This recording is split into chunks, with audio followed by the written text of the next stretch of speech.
Well, I think we're making reasonable progress. So the next step now is to build on our app and start to add another diagram and another series of data. So let's have a look at what we actually want to happen. So here is our original chart that we've just done. So as our bar chart, we're going to click and we do our list view. So what we actually want to do is we want to add a second series of data to another diagram, which is going to be underneath the first one, and that's going to chart the number of invoices per month. And then when we click on one of the points of the line chart that we'll do, we actually want to load the customer inquiry program, ARSPEN, so that we'll be jumping out of our app straight into core SYSPRO products. So let's have a look. We'll be building on all the things that we've done, so hopefully we'll rattle through this bit fairly quickly. We're back in our app now. I've just parked our list view over here just to keep it out of the way. And this is our chart control as you saw it before. So first of all, let's go to our chart control. There's nothing to do in the pane properties, so I've collapsed that. But in the chart properties, the first thing we've got to do now is we want to change the number of diagrams to 2.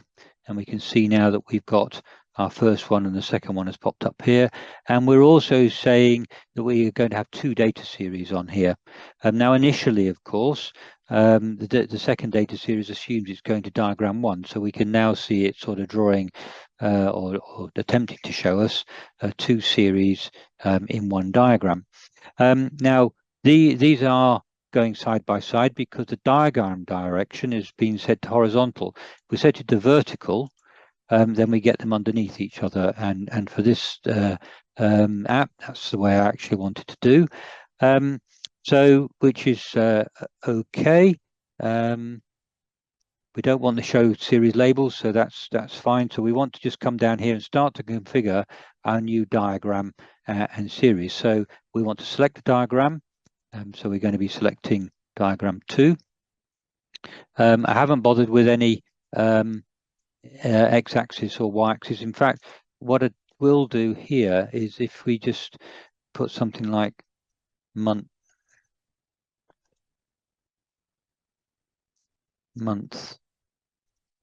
and value, you can see where those labels are appearing on there. So that's just to show you what's going on.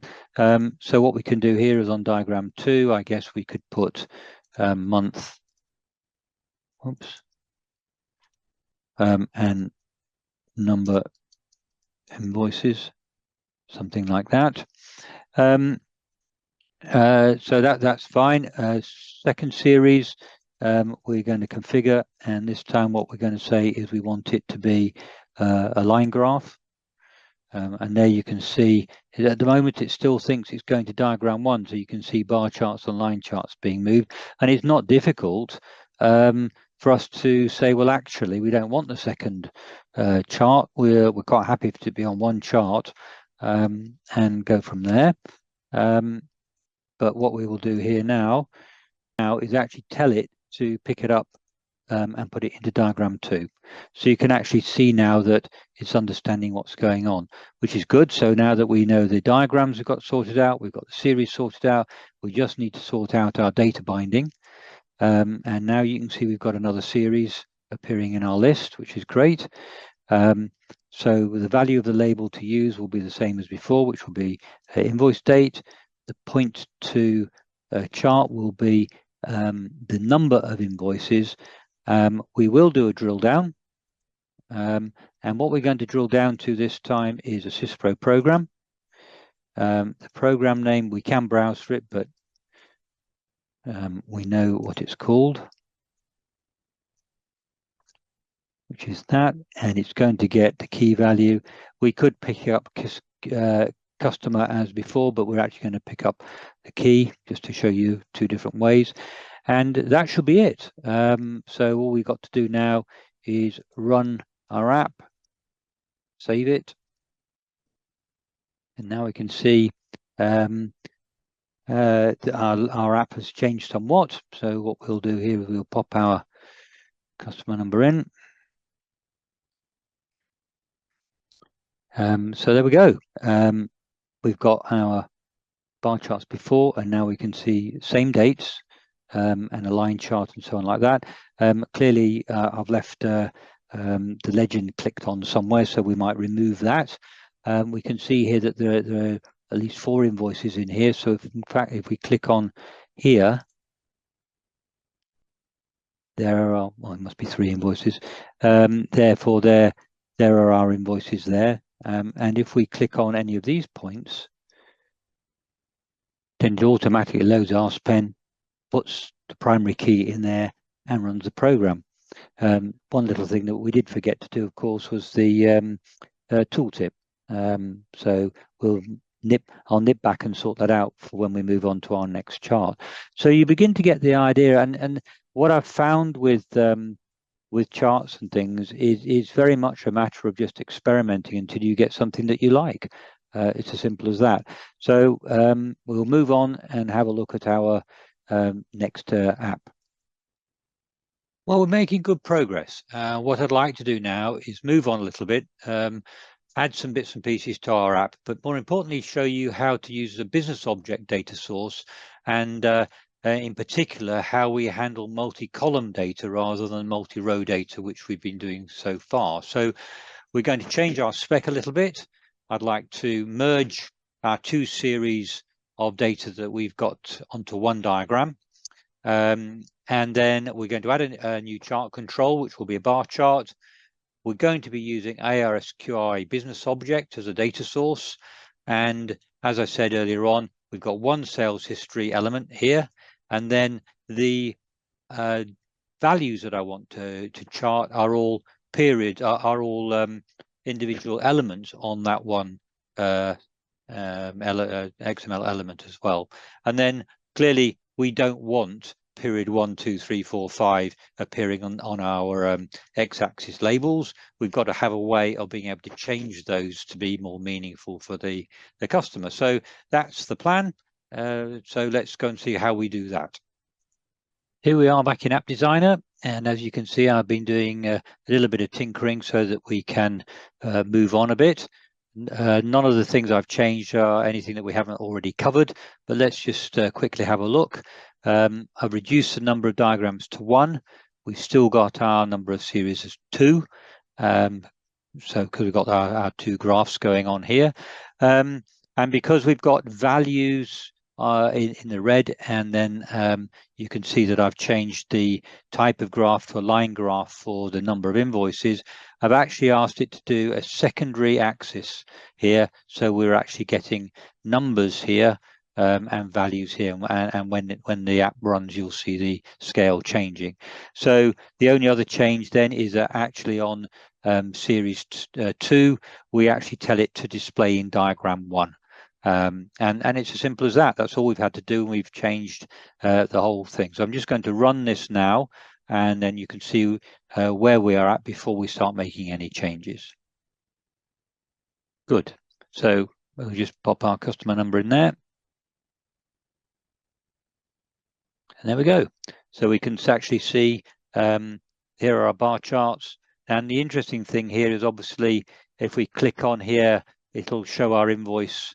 Our invoice is going in. There was only 1 there, but obviously if we look here, there's 4, and we can see that working quite nicely.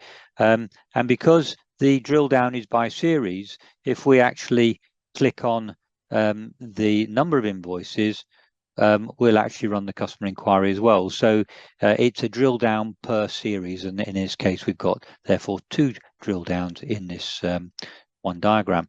So that's where we're at. So we'll go back now and start to add our next chart. The first thing we need to do is add a new data source for our new chart. We've covered this sort of thing in the data source course, but I'll just nip through and we'll just recap on that. So we'll add the data source. What are we going to call it? Sales history. Oops. Chart. It's going to have a source type of a business object, which is fine. We can obviously browse for it, but we can Just type it in there, which is good. We can edit the XML in. Now, the reason for doing this, of course, is to reduce the amount of data coming back from the business object. And we're only really after the sales history, so we don't need transactions or invoices or payments or post-dated checks, which is fine. So reduce the data to the minimum. And now we need to select the primary XML node, which is actually going to be the sales history node here. And we select that node. Okay, good. So save that. Job done. So that's our data source created. We now want to add our chart. So we'll add our new chart. And here we go. I think we'll drag it down here so it's underneath the one before. Have a look at a few things. So pane options. Let's call this sales history.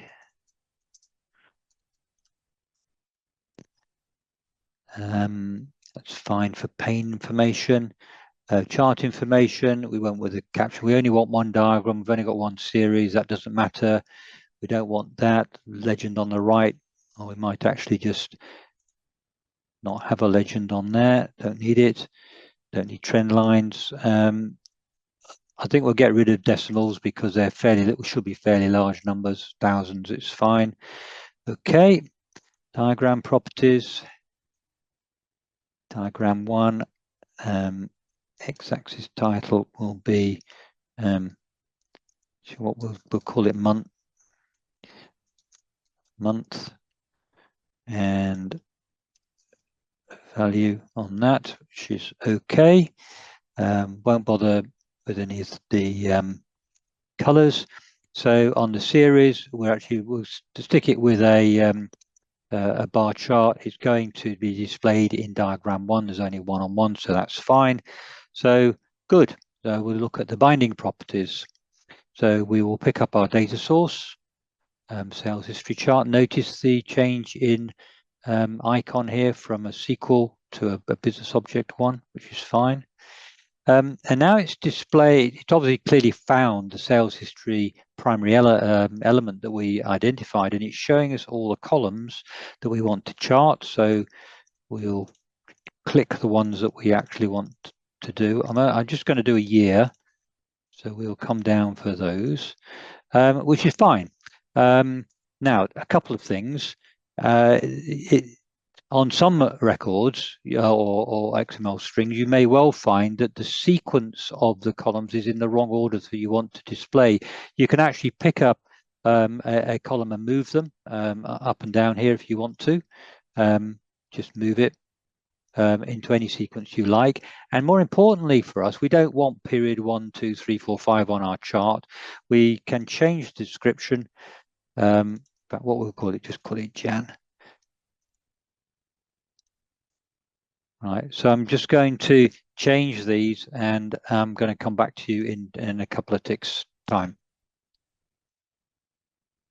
Well, with the wonders of video editing and fast forward and things, we can now see that I've just simply nipped down and changed the descriptions from the element names to something that means something, and in this case, obviously the month. So we just say add selected items, and that's it, job done.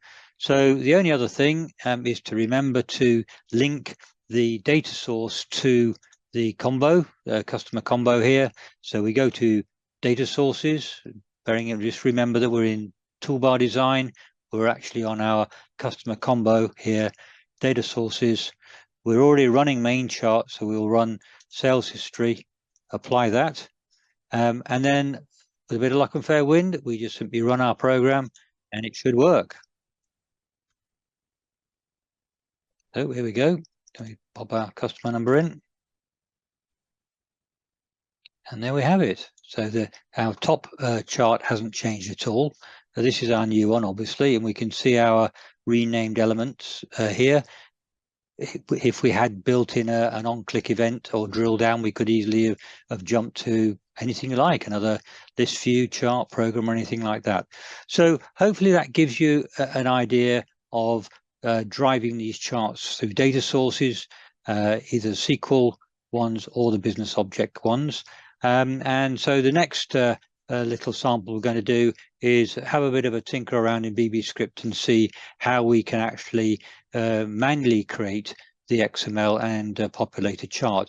But just something that I always try to remind myself is we have done all this with absolutely no VBScript managing the charts.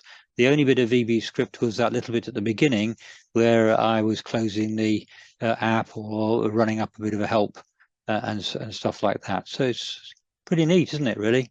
Okay, so that's it for this sample. We'll get cracking with the next bit.